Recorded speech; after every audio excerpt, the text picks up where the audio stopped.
انجلترا وايطاليا انجلترا وايطاليا الاول بعض. عشان كده فرنسا هتطلع الاول. بالظبط.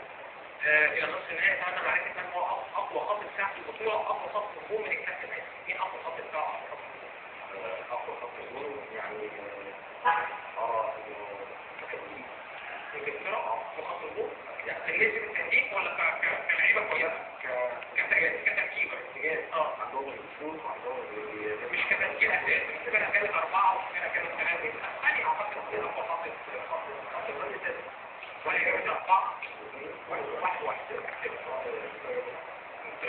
بالتاكيد انا عاجبني انا يعني انا دايما بقول ان الفرق بالنسبه للمنتخب الانجليزي عن البطولات السابقه او كاس عالم وكاس اوروبا فاكر قبل كده كان المنتخب الانجليزي الفراوده بتاعته دي كان هيستي وكراوتش ونفر برضه في نص الملعب بطيء شويه فكان ده بيدي بطء للمنتخب الانجليزي. النهارده دلوقتي عندك عناصر شابه وين واتسون ضمهم اشتياق ويلبيك تشامبرلين والكوت مع روني مع ديفو اللي بينزل دايما وعنده سرعات عاليه.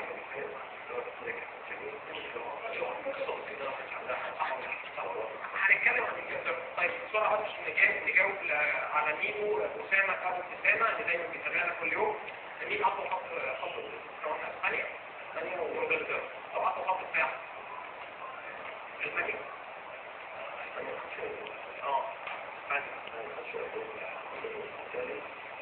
اكثر فريق في اوروبا دفاعيا منتخب الانجليزي من وجهه نظري.